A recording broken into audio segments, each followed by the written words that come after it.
जब मैं उस रात घर पहुंचा तो मेरी पत्नी मेरा इंतजार कर रही थी। उसने हम दोनों के लिए डिनर परोसा। मैंने उसका हाथ पकड़कर कहा, मुझे तुमसे कुछ कहना है। वह नीचे बैठ गई और खामोशी के साथ मेरी तरफ देखने लगी। मैंने उसकी आंखों में एक अजीब सा दर्द महसूस किया। मैं कस में था। मुझे समझ नहीं आ रहा था कि मैं अपना मुंह कैसे खोलूं, लेकिन मुझे उससे बताना था कि मेरी जिंदगी और दिमाग में क्या चल रहा है। मुझे उसे बताना था कि मुझे तलाक चाहिए। मैंने शांति से इस बात को उसके आगे रखा। वह मेरी बातों से नाराज नहीं लग रही थी, बल्कि उसने धीरे से मुझसे पूछा, क्यों? मैंने उसके सवाल से परहेज किया। तब इससे वह नाराज हो गई। उसने अपने हाथ में पकड़ी चम्मच फेंक दी और मुझ पर चिल्लाई, तुम जानवर हो। उस रात हमने आपस में बात नहीं की। वह पूरी रात रोती रही। मुझे पता था कि वह जानना चाहती थी कि हमारी शादीशुदा जीवन को क्या हुआ था, लेकिन मैं शायद ही उसे कोई संतोषजनक उत्तर दे पाता। मैं उसे कैसे बताता कि जिस दिल में पहले उसका घर था, उस पर अब रीना का राज है। मैं अब उससे प्यार नहीं करता था, मुझे बस उस पर दया आती थी। अपराध बोध की गहरी भावना के साथ मैंने एक तलाक के समझौते का पेपर तैयार किया, जिसमें कहा गया था कि वह हमारा घर, हमारी कार और मेरी कंपनी की 30% हिस्सेदार की मालकिन होगी। जब उसको मैंने वो पेपर दिए तो उसने पल भर उस पर नजर डाली और फिर उसके टुकड़े टुकड़े कर दिए। जिस स्त्री ने अपने जीवन के 10 वर्ष मेरे साथ बिताए थे, वह अब अजनबी सी लगने लगी थी। मुझे उसके टाइम, संसाधनों और ऊर्जा जो उसने मुझ पर खर्च किया, उसके लिए खेद हुआ। लेकिन मैंने जो कहा था, मैं उसे वापस नहीं ले सकता था, क्योंकि मैं रीना से बहुत प्यार करता था। अंत में वह मेरे सामने जोर जोर से रोई, जिसकी मुझे उम्मीद थी। मेरे लिए उसका रोना वास्तव में एक तरह की रिहाई जैसा था। तलाक का विचार, जिसने मुझे कई हफ्तों से परेशान किया था, अब और मजबूत और स्पष्ट अपनी मंजिल को पाने को लग रहा था। अगले दिन मैं बहुत देर से घर वापस आया और देखा कि वह मेज पर कुछ लिख रही है। मैंने रात का खाना नहीं खाया और सीधे सोने चला गया और बहुत तेजी से सो गया, क्योंकि मैं रीना के साथ एक व्यस्त दिन के बाद थक गया था। जब मैं उठा तब भी वह टेबल पर कुछ लिख रही थी। मुझे परवाह नहीं थी, इसलिए मैं पलट गया और फिर से सो गया। सुबह उसने अपनी तलाक की शर्तें मुझे बताई। वह मुझसे कुछ नहीं चाहती थी, लेकिन तलाक से पहले उसे 1 महीने का नोटिस चाहिए था। उसने अनुरोध किया कि उस 1 महीने में हम दोनों यथासंभव सामान्य जीवन जीने के लिए संघर्ष करें। इसके लिए उसके कारण सरल थे। हमारे बेटे की 1 महीने में परीक्षा थी और वह हमारी टूटी हुई शादी से उसे मेंटली डिस्टर्ब नहीं करना चाहती थी। यह तो मुझे भी मंजूर था। बेटा तो हम दोनों का था, लेकिन उसके पास एक और शर्त थी। उसने मुझे याद करने के लिए कहा कि कैसे मैं उसे अपनी शादी के दिन दुल्हन के कमरे में ले गया था। उसने रिक्वेस्ट किया कि इस 1 महीने तक मैं हर दिन उसे अपने बेडरूम से सामने के दरवाजे तक ले जाऊं। मुझे लगा कि वह पागल हो रही है, लेकिन हमारे साथ में बिताने वाले अंतिम दिनों को सहन किए जा सके और कोई ड्रामा क्रिएट ना हो, इसलिए मैंने उसका अजीब अनुरोध स्वीकार कर लिया। मैंने रीना को अपनी पत्नी की तलाक की शर्तों के बारे में भी बताया। मैं जोर से हंसी और उसे लगा यह सच में पागलपन है। कोई फर्क नहीं पड़ता कि वह कौन सी चालें चलती है, उसे तलाक का सामना करना ही पड़ेगा। उसने तिरस्कार पूर्वक कहा। अगले दिन से 1 महीने का नोटिस पीरियड शुरू हो गया। मेरा तलाक के इरादे को स्पष्ट रूप से व्यक्त किए जाने से पहले से ही मेरी पत्नी और मेरे बीच कोई शारीरिक संपर्क नहीं रह गया था। इसलिए जब मैंने उसे पहले दिन गोद में उठाया तो हम दोनों को अजीब लगा। हमारे बेटे ने हमारे पीछे ताली बजाई। डैडी ने मम्मी को गोद में लिया है। उसके शब्दों ने मुझ में एक दर्द की भावना जगाई। शयन कक्ष से बैठक कक्ष तक, फिर दरवाजे तक। मैं उसे गोद में लेकर 10 मीटर से अधिक चला। उसने आंखें बंद की और धीरे से कहा, हमारे बेटे को तलाक के बारे में मत बताना। मैंने सिर हिलाया, कुछ परेशानी महसूस कर रहा था। मैंने उसे दरवाजे के बाहर नीचे उतार दिया। वह काम पर जाने के लिए बस की प्रतीक्षा करने लगी। मैं ऑफिस के लिए अकेला चला गया। दूसरे दिन हम दोनों ने काफी आसानी से एक्टिंग कर ली।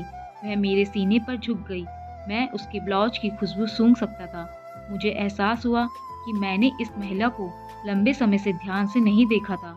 मुझे एहसास हुआ अब वह जवान नहीं रही थी। उसके चेहरे पर कम सही लेकिन झुर्रियां आ गई थी। उसके बाल सफेद हो रहे थे। हमारी शादी से उस पर बुरा असर पड़ा है। 1 मिनट के लिए मैंने सोचा कि मैंने उसके साथ क्या कर दिया है। चौथे दिन जब मैंने उसे उठाया तो मुझे आत्मीयता की वापसी का आभास हुआ। अरे, यह वही महिला है जिसने मुझे अपनी ज़िंदगी के 10 अमूल्य साल दिए हैं। 5वें और छठे दिन मैंने महसूस किया कि हमारे बीच एकरूपता की भावना फिर से बढ़ रही है। मैंने रीना को इस बारे में नहीं बताया। जैसे जैसे दिन बीतते गए मेरे लिए उसे उठाना आसान होता गया। मैंने सोचा शायद प्रतिदिन की ये कसरत ने मुझे मजबूत बना दिया। एक सुबह वह सोच रही थी कि क्या पहने। उसने बहुत सारे कपड़े पहनने की कोशिश की, उसे एक भी उपयुक्त पोशाक नहीं मिली। फिर उसने गहरी सांस ली। वो बोली, मेरे सभी कपड़े बड़े हो गए हैं। मुझे अचानक से एहसास हुआ कि वह इतनी पतली हो गई है। मुझे अब समझ में आया कि यही असली वजह है जो मैं उसे इतनी आसानी से उठा पाता था। अचानक एक विचार ने मुझे अंदर से झकझोर दिया। उसने अपने दिल में कितना दर्द और कितना दुख दबा रखा होगा जिससे उसकी ऐसी हालत हो चली। चेतना में कभी इस बारे में सोच ही नहीं सका। मैंने उसके सिर को छुआ। हमारा बेटा उसी समय अंदर आया और बोला, पापा, माँ को गोदी में उठाने का समय हो गया है। उसके लिए इस 1 महीने में अपने पिता को अपनी माँ को गोदी में उठाकर ले जाते देखना उसके जीवन का एक अनिवार्य हिस्सा बन गया था। मेरी पत्नी ने हमारे बेटे को करीब आने का इशारा किया और उसे कसकर गले लगा लिया। मैंने अपना मुंह फेर लिया क्योंकि मुझे डर था कि मैं इस अंतिम समय में अपना विचार न बदल दूं। फिर मैंने उसे अपनी बाहों में पकड़ लिया। शयन कक्ष से चलते हुए बैठक के कमरे से होते हुए दरवाजे तक उसने सौम्यता और स्वाभाविक रूप से अपने हाथ मेरी गर्दन के चारों ओर रख दिए। मैंने उसके शरीर को कसकर पकड़ रखा था। यह हमारी शादी के दिन जैसा ही था, लेकिन उसके बहुत ही कम वजन ने मुझे उदास कर दिया। आखिरी दिन जब मैंने उसे अपनी बाहों में लिया तो मैं मुश्किल से 1 कदम भी आगे बढ़ सका। हमारा बेटा स्कूल के लिए चला गया था। मैंने उसे कसकर पकड़ लिया और कहा, मैं यहाँ नहीं देख पाया। हमारे जीवन में एंटनीसी की कमी हो रही है। मैं ऑफिस चला गया, दरवाजा बंद किए बिना तेजी से कार के अंदर बैठ गया। मुझे डर था थोड़ी सी देरी से भी मेरा मन बदल जाएगा। मैं वहाँ चला गया जहाँ रीना रहती थी। रीना ने दरवाजा खोला और मैंने उससे कहा, सॉरी रीना, मैं अपनी पत्नी को अब तलाक नहीं दे पाऊंगा। उसने मुझे आश्चर्य से देखा, अचंभे में थी और फिर मेरे माथे को छुआ। क्या तुमको बुखार है? उसने पूछा। मैंने अपने सिर से उसका हाथ हटा दिया। सॉरी रीना, मैंने कहा मैं तलाक नहीं लूंगा। मेरा वैवाहिक जीवन शायद इसलिए उबाऊ था क्योंकि वह और मैं अपने जीवन के छोटे छोटे पलों को महत्व नहीं देते थे। इसलिए नहीं कि हम एक दूसरे से प्यार नहीं करते थे। मुझे एहसास हुआ कि जब से मैं उसे अपनी शादी के दिन अपने घर ले आया था, तब मैंने और उसने एक दूसरे से ये वादा किया था कि हम एक दूसरे का साथ तब तक नहीं छोड़ेंगे जब तक कि मौत हमें अलग ना कर दे। ऐसा लग रहा था कि रीना अचानक शौक से जग गई। उसने मुझे एक जोरदार थप्पड़ मारा और फिर दरवाजा मेरे मुंह पर पटक दिया और फूट फूट कर रोने लगी। मैं उसके घर से बाहर आया और अपने घर की ओर चल दिया। रास्ते में फूलों की दुकान पर मैंने अपनी पत्नी के लिए फूलों का गुलदस्ता लिया।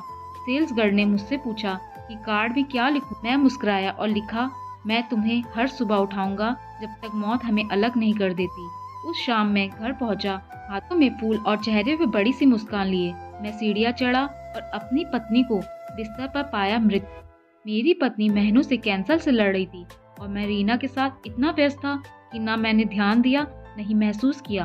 वह जानती थी कि वह जल्द ही मर जाएगी और वह मुझे बेटे की नकारात्मक प्रतिक्रिया से बचाना चाहती थी।